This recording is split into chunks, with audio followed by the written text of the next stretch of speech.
In this Rega video, we will be looking at Trump nanampal ng taripa, Amy sinabi na ang gabinete, Bato ay second the motion, at marami pang iba.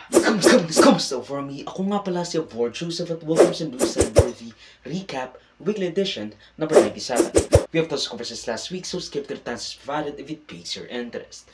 Here are some pictures commentary for your convenience. Amy, isasabina ang gabinete. Ipinatawag at ipapasabina ni Senator Amy Marcos dahil ito sa di umano'y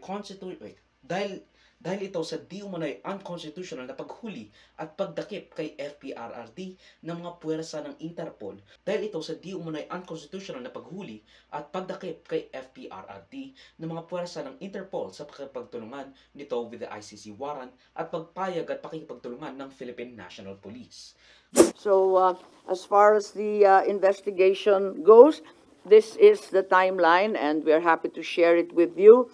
In the meantime, I'd like to read the preliminary findings following last week's investigation and public hearing. Number one, the Philippines had no legal obligation to arrest former President Rodrigo Roa Duterte and turn him over to the International Criminal Court. What was received was only a diffusion notice, not verified or approved by the Interpol Secretariat. No verification by the Interpol whether the request complied with Article 3 of their Constitution, forbidding Interpol from undertaking any intervention or activities of a political, military, religious, or racial character. Under the terms of the diffusion notice, there was no obligation on the part of the Philippines to turn over former President Rodrigo Roa Duterte to the ICC, absent any request for extradition or request for surrender. The second finding, the Philippine government decided to assist the ICC to arrest the former president. The administration already started preparations prior to March 11. The PNP mobilized units on March 10. The National Security Advisor, Anyo, was already tracking the former president's camp before the arrest. Former President Duterte was further denied the right to be brought to judicial authorities under Article 59 of the Rome Statute. I have already made my sentiments known regarding this Duterte's arrest sa ICC and how the optics may be seen, pati na ang president nito sa buong judicial system ng Pilipinas. Now, bakit ba inaaway ni Amy yung baby brother niya? Sinabi na ni Amy na upset si Bongbong Marcos sa kanyang probe regarding Duterte's arrest. Parang ganun ang lumalabas na hindi ko naman maintindihan pagkat para sa akin, masyadong naging emosyonal, galit at taranta ang taong bayan. At nakita naman natin naglabasan sa kalsada, nag-iiyakan, nagpo-protesta. Kaya imbis na lumala pa itong sitwasyon na to, minarapat ko na alamin kung ano talaga ang nangyayari para kumalma tayong lahat at maanalisa kung ano talaga ang nangyari. Nagulat naman ako nung nagalit na nga kasi nga siguro hindi nagkakasundo, yung mga sagot hindi tumutugma, hindi ko nakasalanan yun. Malay ko ba kung anong isasagot nila? Ngayon, paano nagalit? Kasi na alanganin na ako, hindi ako napunta. Gusto ko pa naman, over-prepared na nga ako pumunta doon sa Tacloban Rally. Hindi ako pumunta. Tapos, mabuti na lang pala hindi ako pumunta at hindi na ako binanggit. Kaya ako nalaman. Wala po tayong nadidinig na anumang salita mula sa Pangulo. Siya lamang po ang nagsasalita ng mga bagay-bagay na katulad ng ganyan. Siguro yan po yung kanyang pananaw. Pero sa Pangulo po, wala po tayong madidinig. That's another can of worms. Panoorin mo na lang yung mga dati kong videos. We also remember na umalis or nakapatalsik sa pagiging parte ng administration's re-election slate si Amy Marcos. Dahil sa kanyang pagiging kontraryan sa kanyang mga ginagawa, or at least sa ginagawa ng kanyang kapatid. Sinabi kasi ni Executive Secretary and President Lucas Bersamin na ang probe ni Presidential Sister ay unhelpful as the topics fall under the executive privilege. Ini-instruct niya rin ata yung mga gabinete ni Marcos na huwag umattend sa Senate hearing probe regarding Duterte's arrest. No, huwag na kayo magtaka. Magaling talaga si Lucas Bersamin. Naging Chief Justice yan ng Pilipinas eh. Now, dumating rin sa hearing si Senator Bato de la Rosa who expressed his desire para i-compel at isabina ang mga gabinete ni Marcos sa probe ni Amy Marcos. What we have right now in front of us are empty chairs. Itong ginawa ng mga opisyalis from the executive branch of government is a total snub to as far as we're concerned. And ito'y tahasang pagbaliwala sa doktrina ng checks and balances ng ating gobyerno. Kung ayaw na mag-attend ng hearing, ibig sabihin, ayaw na nilang magpapacheck sa atin na co-equal branch of government. So what will happen to this? Pag tuluyang ganito ang mangyayari is, I think we are now on the verge of a constitutional crisis kapag tuluyan nilang isnab yung ating imbitasyon. Wala na mangyari.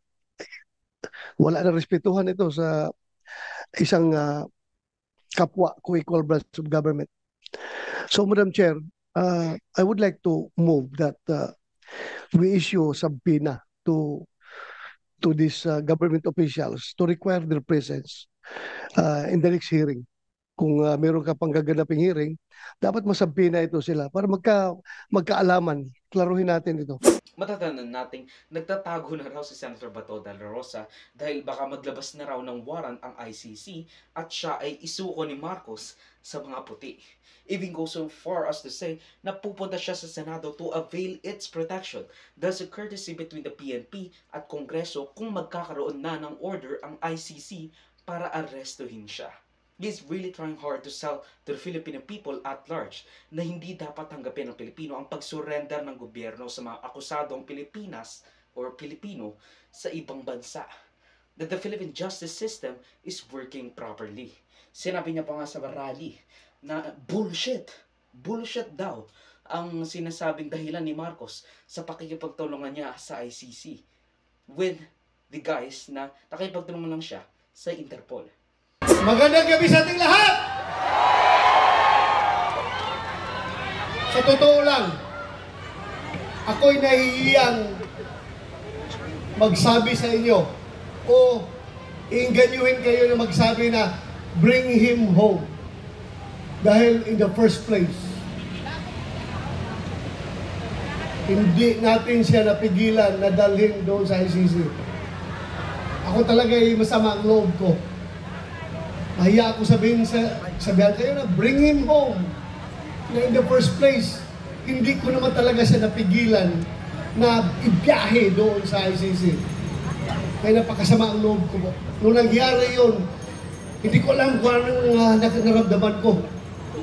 Para bang ganito na tayo ngayon, ka-helpless.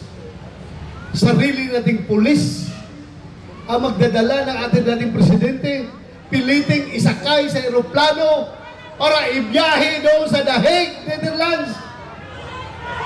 On what basis? On what basis? Palaging sinasabi ni President Marcos, hindi namin nirecognize ang ICC kasi hindi natin membro. Hindi kami nagko-cooperate sa ICC. Anong ginawang rason ni Pangulong Bongbong Marcos? Interpol! Bullshit! Interpol! Ako! Naging chief PNP ako! Alam ko ano ang papel ng Interpol sa mundo!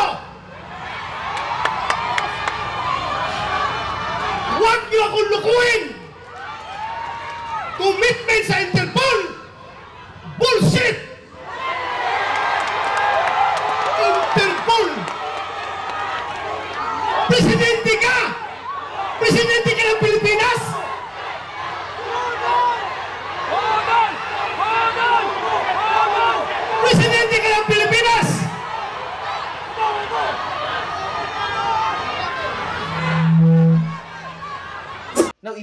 agree to a certain point sa sinabi niya.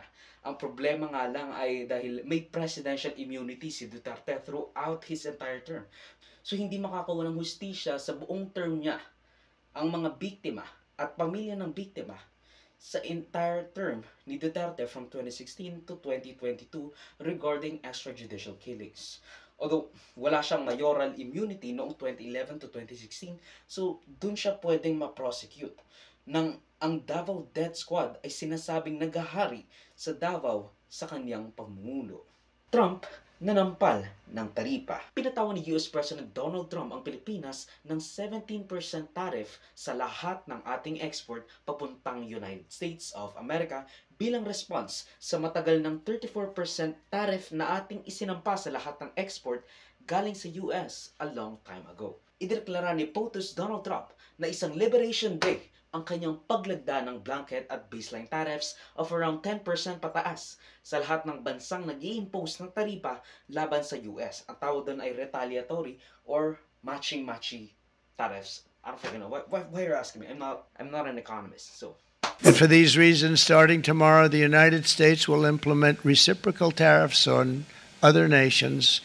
It's been a long time since we even thought of that. We used to think about it a lot. We didn't think about it for many decades, and you see what's happened. For nations that treat us badly, we will calculate the combined rate of all their tariffs, non-monetary barriers, and other forms of cheating. And because we are being very kind, we're kind people, very kind. With today's action, we are finally going to be able to make America great again, greater. But we will charge them approximately half of what they are and have been charging us. So the tariffs will be not a full reciprocal. I could have done that, yes, but it would have been tough for a lot of countries who didn't want to do that. So ano nga ba ang tariffs at bakit big deal o hindi ang mga taripang ipinapatong ng US sa mga produktong Pilipino? Ang mga tariffs o taripa ay isang uri ng economic weapon na ginagamit ng isang bansa para protektahan ang mga industriya sa kanilang bansa na matatalo ng mga imports dahil sa, maraming dahilan tulad ng mas mababa ang presyo kapag in-import sa paggawa leading to a cheaper product. So, anong mali doon, di ba? I mean, pinoprotektahan lang ng US ni Trump ang mga produktong Amerikano, ang manufacturing ng kanilang bansa. Go Trump 2028, 2032 at 2036. Di ba? Pero bakit bumaba ang stock market ng Amerika? Bakit parang bumagsak or bumabagsak ang ekonomiya nila? Bakit hindi pa rin bumababa ang presyo ng itlog sa merkado? E diba, yun yung pinaka-sentro ng kanyang plataforma na ibaba ang presyo ng mga grocery goods.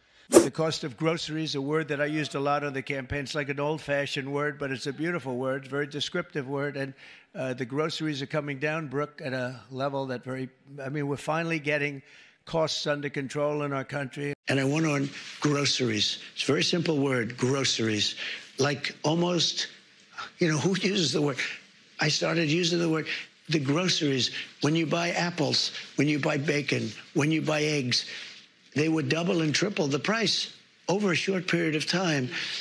And I won an election based on that. Bakit pool of red ang mga stock market sa S&P 500? Paano na lang ang kanilang mga bilyonaryo? How can they afford to buy their 5th mega yacht o si Elon Musk na sustentuhan ang kanyang pang-15 anak? I'm not sure. Isipin mo, just with the announcement of blanket o halos pangkalahatang tariff ni Trump, mahigit $2 trillion na ang nawala sa stock market ng Amerika. Mind you, the largest stock market sa buong mundo. And that's only 3 months ago. You are going to be so proud of your country. You're going to be so proud of your president. We're going to turn it around, and we're going to start winning again. We're going to win so much. We're going to win at every level. We're going to win so much, you may even get tired of winning. And you'll say, please, please, it's too much winning. We can't take it anymore. Mr. President, it's too much. And I'll say, no, it isn't. We have to keep winning. We have to win more. We're going to win more. We're going to win so much. Nakakatawa nga eh.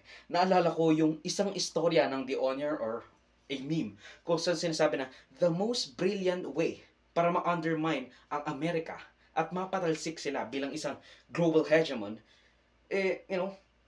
panoorin lang yung ginagawa ni Trump. Panoorin lang yung nangyayari sa Amerika. Baka mamaya, pwede na natin patalsikin ang mga base militar ng US at sumuko sa ating tunay na leader, China. Nakita naman natin, lalo na nung nagkaroon ng sagutang marahas sina Ukrainian at US Presidents Zelensky at Trump sa Oval Office. You've allowed yourself to be in a very bad position, and it happens to be right about from the very beginning of the war. You're not in a good position. You don't have the cards right now. With us, you start having cards. Right now, you don't have any playing cards. You're playing cards. You're gambling with the lives of millions of people. You're gambling with World War III. You're gambling with World War III. And what you're doing is very disrespectful to the country, this country. That's back to you. Far more than a lot of people said they should have. Have you said thank you once? This entire meeting? No, in this entire meeting, you said thank you. You went to Pennsylvania and campaigned for the opposition in October. Offer some words of appreciation for the United States of America and the president who's trying to save your country. Please, you think that if you will speak very loudly about the war, He's not speaking loudly. He's not speaking loudly. Your country's in big trouble. Can I answer? No, you've done a lot of talking. Your country is in big trouble. I know. You're not winning. You're not winning this. You have a damn good chance of coming out okay because of us. Mr. President, we are staying in our country, staying strong from the very beginning of the war. We've been alone, and we are thankful. I said thanks You haven't in been this alone. cabinet. You haven't been alone. In this We cabinet. gave you, through this stupid president, $350 billion.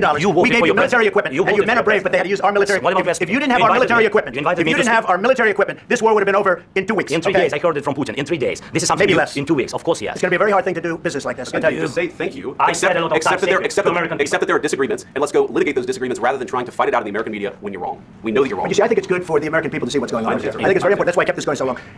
You have to be thankful. You don't have the cards. You're buried there. Your people are dying. You're running low on soldiers. Listen, you're running low on soldiers. It would be a damn good thing. Then you tell us, I don't want a ceasefire. I don't want a ceasefire. I want to go, and I want this. Look, if you could get a ceasefire right now, I tell you, you take it so the bullets stop flying and your men stop getting killed. Of course, we want to stop the war. But I'm saying you don't want a ceasefire. I said to you, I want a ceasefire guarantees. because you get a ceasefire faster than an agreement. Ask our people about ceasefire. What they think. That wasn't with me. That wasn't with me. That was with a guy named Biden who was not a smart person. That was with Obama. It was your president. Excuse me. That was with Obama who gave you sheets, and I gave you javelins. Yes. I gave you the javelins to take out all those tanks. Obama gave you sheets. In fact, the statement is Obama gave sheets and Trump gave javelins. You got to be more thankful. Because let me tell you, you don't have the cards. With us, you have the cards. But without us, you don't have any cards. One more question, Mr. Vice President. I'm sorry, here. It's a tough deal to make. Because the attitudes have to change. What if Russia breaks ceasefire? What if Russia breaks peace talks? What do you do then? I understand that it's a heated conversation right now. What are you saying? She's asking what if Russia breaks the ceasefire? Well, what if anything? What if a bomb drops on your head right now? Okay? Why did they break it? I don't know. They broke it with Biden because Biden, they didn't respect him. They didn't respect Obama. They respect me. Nagising ang budhi ng leader ng Europa sa realidad na hindi na ganoon ka-stable at reliable bilang protector at partner ang United States sa NATO at kailangan na nilang tumayo sa sarili nilang paa. So, why is it such a bad thing na 3 buwan pa lang si Trump sa office? Bakit bagsak ang stock market? Maayos sana ang konsepto ng taripa para sa mga industriyang gustong mapanatili sa sarili mong bansa at tulad ng mga kotse, mga computer chips at marami pang iba. Kung gusto mong sa bansa mong magtayo ng pabrika, pero ang problema sa ginawa ni Trump, lahat ng import, hindi specific na, etong mga kotse, dadagdagan natin yung 200% tariffs.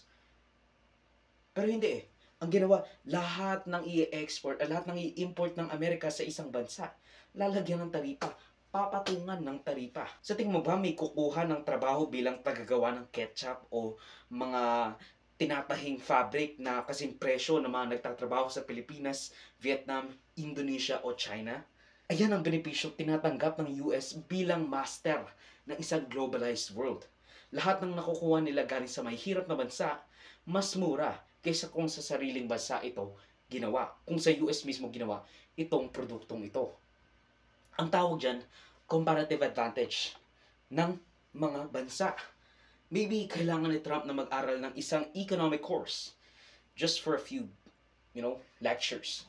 Hindi naman porque naglagay ka ng tariff, kinabukasan or even next year or even the next decade, magkakaroon na ng pabrika. At isa pa, kung mag-i-impose ka ng tariff sa isang bansa, say 17% sa Pilipinas, which is on the lower end of things, lahat ng produkto galing sa Pilipinas na i-import ng US ay magiging 17% or higher ang presyo sa mga mamimili sa US. Hindi Pilipinas ang mahihirapan dyan, ang US. Hindi gobyerno ng Pilipinas ang magbabayad nun. So, hindi gobyerno ng Pilipinas ang magbabayad nun. So, sa kanila tataas ang inflation. Kasi ang gagawin ng mga nag-i-import, tataasan lang nila yung presyo ng kanilang mga in-import na goods. Kung talagang Jufran, ketchup at mga Jollibee for all I know. Kasi either Amerikano ang gagawa ng produkto, which would cost a lot. Dahil mas mataas ang cost of living nila, which requires mas mataas na sahod, o babayaran na lang nila yung 17% o yung patong na taripa sa presyo ng mga in-import nilang goods. Kung tutuusin, mas swerte pang Pilipinas dahil ganoon lang kataas. Competitive pa rin kahit paano ang ating mga produktong ine-export. Trump is alienating a lot of countries, allies mostly. He's dismantling the US unipolar world. So let's look at it in a different light. He's hard-headed and the US won't stage a revolt against Trump. This will be a tumultuous second Trump term. All we know or all we can hope for is for them to not re-elect him or his allies when given a chance. Look, mag-aantayin na lang tayo ng next FDR. And siguro kung dumating na yung next FDR ng Amerika through the soul of Bernie Sanders or AOC or kung sino man, we will be in another good time. Kapag nagka-recession sa Amerika, of course, the world will suffer. Katulad ng sinasabi nila tungkol sa Imperial Manila. Kapag bumahing ang Maynila, kapag bumahing ang Amerika, magkakasakit ang buong Pilipinas. O, in the world's largest sense, kapag bumahing ang Amerika, magkakasakit ang buong mundo. And that's the sad reality. Dahil napakalaki at napakalaking impluwensya ng US sa buong mundo. Dahil nga again, sila na ang world leader. But that is increasingly coming to an end. Kasi agad ang sinabi ko nga, maganda ang taripa. Pero dapat specific na industriya lang ang dapat mong protektahan. Dahil hindi lahat magagawa mo sa sarili mong bansa. Hindi masyadong pag-isipan ito ni Donald Trump. And a lot of people agree with me kahit na yung mga dati niyang kapartido, dati niyang kaalyado. Kasi talagang sinasabi nilang America first, America first, America first. And I understand that. Pero in doing so, in what they think they're doing, natatalo ang mga Amerikano. Humihina ang soft at hard power ng Amerika. Tapos, mga oligarchic pa, mga bilyonaryo pa ang nakaupo sa pwesto. Mga out of touch sa normal na Amerikano. At yan po terpos ng News and Worthy Recap Weekly Edition for roughly the first week of April 2025. Mag-search sa more topics na reconsider balitas if you feel I must present them in any way. Salamat sa panonood na kavang me, like, subscribe, follow my links in socials and avoid Joseph that would be linked down below. So susunod muli, of course, paalam.